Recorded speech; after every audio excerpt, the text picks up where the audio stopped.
विजय दिवस के दिन ये कांग्रेस की तरफ से क्या विचित्र प्रपोजल आया है कि आप आर्मी को दूसरे कामों पर लगाएं, लड़ाई वड़ाई पे मत लगाएं।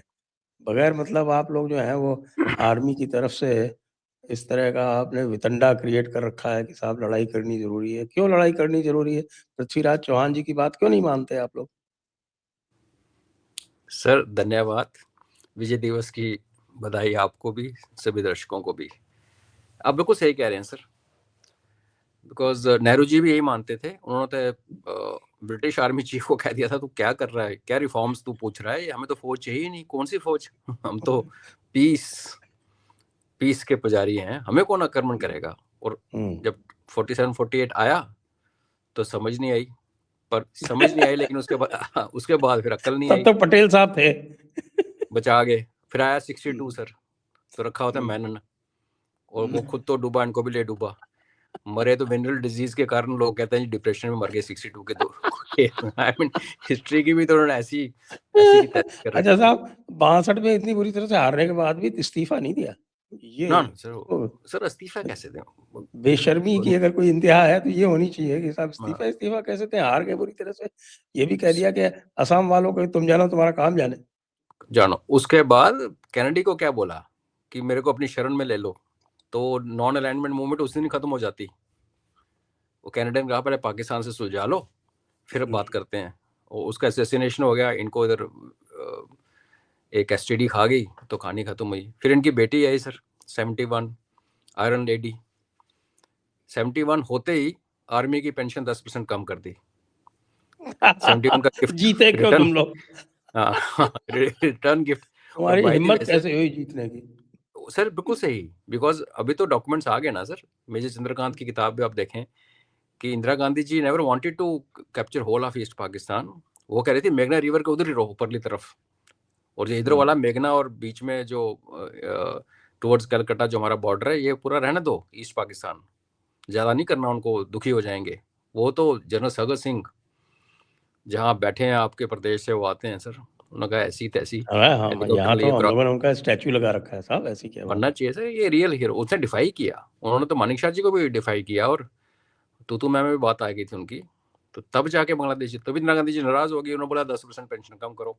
और जो मानिक शाह जी के साथ किया गया उनके मरने तक, जो उनके ड्यूज, फाइनेंशियल ड्यूज, पेंशन के ड्यूज कैसे रोक के रखे, वो कहानी। फिर उनके सपुत्र आए सर।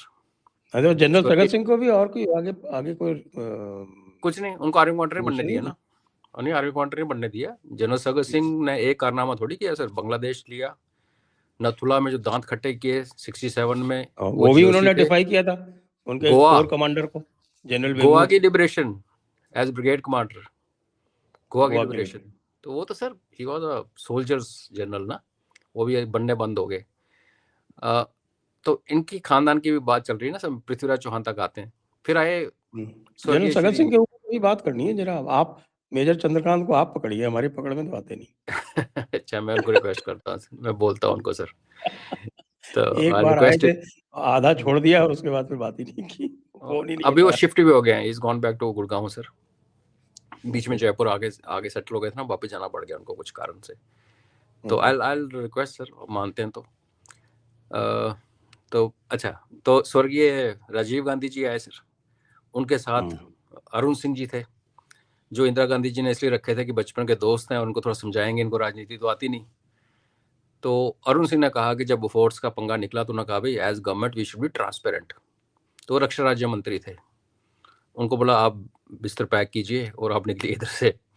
तो अरुण सिंह का कैरियर वहां पे खत्म हो गया। उसके बाद जो आज इंटरनेशनल नहीं तो उन्होंने तो बहुत भारी चाइना में कारनामे किए थे ना, जाके बड़े बड़े मायदे किए थे, बड़े बड़े पैक्ट्स किए थे, जिनको आज तक हम भुगत रहे हैं। और चाइना ने क्या कहा था उसको, जब वो यूएसए से घूम के आए थे भाई साहब, कि आप सेटल कर लो बॉर्डर। बिकॉज चाइना को लगा कि अब, पर नहीं सर, सेटल कैसे करना, यहाँ नाराज हो जाएंगे। और उनके जो सपुत्र हैं सर, वो तो आपको देख ही रहे हैं सर, ऑपरेशन सिंदूर में क्या हुआ, उरी सर्जिकल स्ट्राइक कहाँ हुई, बालाकोट का प्रूफ मांग। तो ये तो आज जिन्होंने सुना नहीं हो उनको मैं बता दूं कि आज Prithviraj Chauhan, ex chief minister of Maharashtra Congress के तरफ से, और आज उन्होंने एक प्रेस कॉन्फ्रेंस की और उन्होंने उसमें 2 खास बातें की। पहली बात उन्होंने ये कही कि ऑपरेशन सिंदूर के पहले दिन भारत की बहुत बुरी हार होगी। ऑब्वियसली मुझे तो नहीं लगता कि हमारे सिक्योरिटी एस्टैब्लिशमेंट से उन्होंने किसी से ब्रीफिंग ली है, तो ऑब्वियसली फिर आईएसआई से ली होगी। हाँ, तो ISI would be too happy to brief him. और बिल्कुल। दूसरी बात उन्होंने कही कि साहब कि ये इस बार जो वो पूरा ऑपरेशन सिंदूर हुआ उसमें केवल एयरफोर्स का ही काम आया, मिलिट्री का तो कोई काम, आर्मी का तो कोई काम आया नहीं। तो 12 लाख की हमारी आर्मी है, तो उसको हम क्यों ना दूसरे कामों में लगाएं। तो दूसरे कामों से उनका क्या तात्पर्य है वो वही बताएंगे। तो नहीं, मुझे पता है, मुझे बताएं पता है। बताएं। और इनके मुंह में घी शक्कर।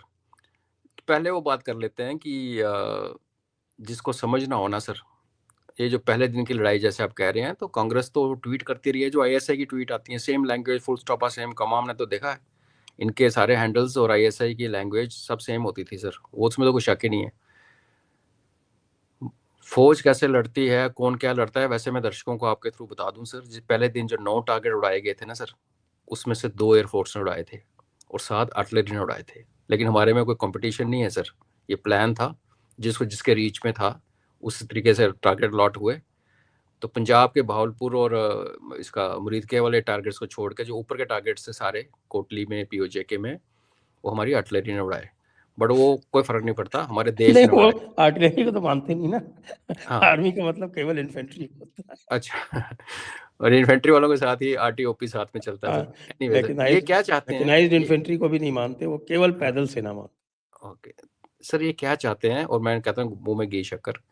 मेरा अपना मानना है सर, ये जो एसआईआर के ऊपर जैसे रिएक्शन आ रहा है और जैसे यहाँ करतूतें लोगों की हो रही हैं लेफ्ट राइट हमारे ईस्ट और वेस्ट में, शायद एक समय आएगा सर कि कई जगहों पे एसआईआर जो ऐसी गवर्नमेंट पॉलिसी को लागू करने के लिए हमारे पास जो सुरक्षा बल हैं, हमारे जो सीएपीएफ है, शायद कम पड़ जाए। तो आप सरप्राइज ना हो कि कई इलाकों में आपको फौज भी वो काम करते हुए नजर आए जो कि वो करती नहीं है। पर मैं कहता हूँ अगर ये काम करके देश साफ होगा तो हो, गोली चलनी है तो चले, अंदर भी चले, आर्मी का काम नहीं है सर। लेकिन अगर देश को जरूरत है तो फिर ठीक है।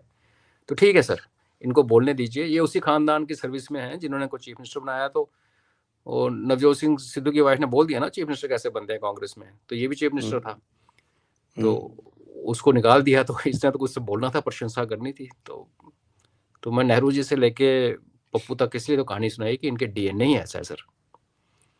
तो ये और जस्ट वो भी नौकरी विजय दिवस के दिन ये कहना उनको आवश्यक हाँ, था। बिल्कुल। इसको कोट करेंगे, देखना पाकिस्तानी चैनल्स पे। पार्लियामेंट में हमारे ऐसे वाले नमूनों के नाम लिए जाते हैं सर, पाकिस्तानी पार्लियामेंट में। तो ठीक है सर, ये निशाने हैदर ले ले फिर वहां से, पर किस तो नाम को निशाने बदनाम? हैदर, निशाने इम्तियाज तो कई पृथ्वीराज लोगों ने ले रखा है ना। ले रखा है, बिल्कुल ले रखा पृथ्वीराज का नाम है, रोशन कर रहे हैं। नाम है पृथ्वीराज चौहान और काम जो है वो बिल्कुल इस तरह के हैं, मोहम्मद गौरी जैसा। मोहम्मद गौरी जैसा। वो बिल्कुल सही है। So